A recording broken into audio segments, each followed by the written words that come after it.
Hello बच्चों, कैसे हैं आप। आपका बहुत बहुत स्वागत है अपने channel study with Sachin and Vishal पे। आज हम कक्षा 3 की हिंदी का पहला पाठ पढ़ेंगे जिसका नाम है देश की माटी। ये पुस्तक है आओ सीखें कक्षा 3 भाग प्रथम में हिंदी का पहला पाठ है देश की माटी। तो ये कविता आप मेरे साथ साथ बोलेंगे। इस कविता के लेखक हैं रविंद्रनाथ टैगोर। ये जो प्रस्तुत कविता देश की माटी है रविंद्रनाथ टैगोर द्वारा रचित है। इस कविता की उन्नति, विकास, प्रेम और भाईचारे के लिए प्रार्थना की है। कवि ईश्वर से प्रार्थना करते हुए कहता है कि हे ईश्वर, इस देश की मिट्टी, पानी, हवा, फल सभी मधुर और रसीले हों। इस देश के घर, घाट, वन और रास्ते सभी सरल और सीधे हों। देश के लोगों का शरीर, मन तथा घर पवित्र और स्वच्छता से भरे हुए हों। हे ईश्वर, देश के प्रत्येक मनुष्य की इच्छाएं और आशाएं, देश की शक्ति, ताकत और देश की भाषा सभी एक हों। इस प्रकार इस कविता के माध्यम से कवि ने विभिन्न बातों को ध्यान में रखते हुए ईश्वर से विनम्र प्रार्थना की है। तो आइए पहले आप मेरे साथ इस कविता को दोहराएंगे, फिर इसके हम प्रश्न उत्तर और इनको हल करेंगे। तो सभी मेरे साथ बोलेंगे। देश की माटी, देश का जल, हवा देश की, देश के फल, सरस बने प्रभु सरस बने। देश के घर और देश के घाट, देश के वन और देश के बाट, सरल बने प्रभु सरल बने। देश के तन और देश के मन, देश के घर के भाई बहन, विमल बने प्रभु विमल बने। देश की इच्छा, देश की आशा, देश की शक्ति, देश की भाषा, एक बने प्रभु एक बने। देश की माटी, देश का जल, हवा देश की, देश के फल, सरस बने प्रभु सरस बने। तो ये कविता कंप्लीट अपन ने पढ़ी। इसको आप बार बार रिवाइज करेंगे। कितनी अच्छी कविता है। और हम आगे अब प्रश्न उत्तर हल करेंगे इनके। आइए अब प्रश्न उत्तर करते हैं। देखिए ये पुस्तक है आओ सीखें कक्षा 3 भाग प्रथम। पहला पाठ है देश की माटी। तो देखिए अपन ने कविता पढ़ी, अब इसके अभ्यास प्रश्न हम करते हैं। तो देखिए पहला है इसमें शब्द अर्थ। तो इनके शब्दों के अर्थ देखेंगे। सरस, सरस का मतलब रसीला, मोहक। घाट, घाट का मतलब क्या होता है? तट के आसपास का सीढ़ीदार स्थान। बाट, बाट का मतलब होता है रास्ता। विमल, विमल का मतलब होता है निर्मल और स्वच्छ।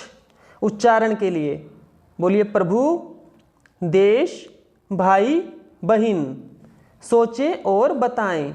देखिए प्रश्न है पहला, सरस बनाने के लिए किसको निवेदन किया गया है? बताइए किससे निवेदन किया गया है?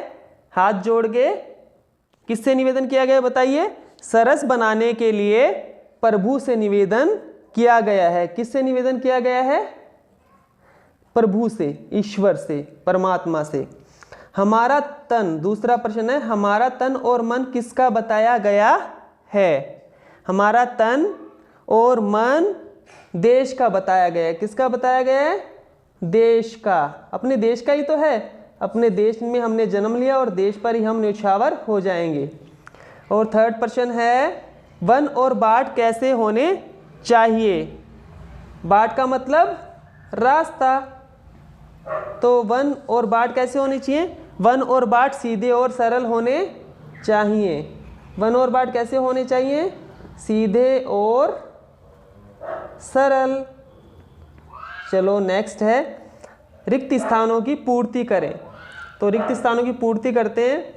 देखो इसमें ऑप्शन दे रखे हैं भाई बहन, सरस, इच्छा, फल। हवा देश की, देश के, बोलिए क्या आएगा इसमें? इसमें आएगा फल।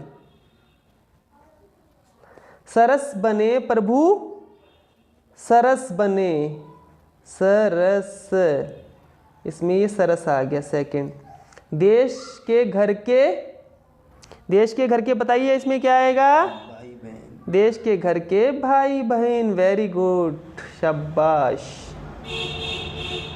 नेक्स्ट क्वेश्चन है घर देश की, खालिस्तान देश की आशा। तो इसमें क्या आएगा? देश की इच्छा। वेरी गुड बच्चों, ऐसे ही बताना है आपको। अब नेक्स्ट क्वेश्चन देखिए, देश की माटी व जल कैसे होने चाहिए? देश की माटी और फल कैसे होने चाहिए? देश की माटी और देश का जल रस से भरे हुए और मोहक होने चाहिए। ये आंसर आप कर देना। वन और बाढ़ से क्या आशय है? वन और बाढ़ से आशय घने जंगलों और कठिन रास्तों से होता है। किससे होता है? घने जंगलों और कठिन रास्तों से। अच्छा देखिए अब क्या है, विमल बनने के लिए किसको कहा गया है? विमल बनने के लिए किसको कहा गया है? देश के सभी लोगों के शरीर और घर के प्रत्येक भाई बहन को विमल बनने को कहा गया है। यही तो कहा गया है ना कविता में। तन, शरीर और मन को देश से क्या संबंध है? तन और मन का संबंध देश के प्रत्येक निवासी के तन और मन से है। देश के सभी लोगों के मन और शरीर कैसे होने चाहिए? पवित्र होने चाहिए। कैसे होने चाहिए बच्चों? पवित्र होने चाहिए। किसके लिए एक बनने को कहा गया है? देश के प्रत्येक व्यक्ति की इच्छा, आशा और शक्ति और भाषा को एक बनने के लिए कहा गया है। ठीक है, अब नेक्स्ट चलते हैं, कुछ भाषा की बात करते हैं। नीचे कुछ शब्द और उनके विपरीत अर्थ वाले शब्द दिए जा रहे हैं, उन्हें रेखा खींच कर मिलाएं। रेखा खींचकर मिलाना है। तो आशा का विपरीत क्या होगा बेटा? आशा का विपरीत होगा निराशा। इच्छा का क्या होगा? अनिच्छा। शक्तिशाली का विपरीत क्या होता है? कमजोर। देश का क्या होता है? विदेश। सरस का क्या होता है? नीरस। यह भी करें। प्रस्तुत कविता में देश की माटी और देश का जल। हाँ बच्चों, आज के लिए कंप्लीट हो गया पाठ। अपने चैनल को लाइक, सब्सक्राइब और शेयर करें और ऐसे पढ़ते रहें और हमसे जुड़े रहें। चलते मिलते हैं नेक्स्ट वीडियो में। Okay bye.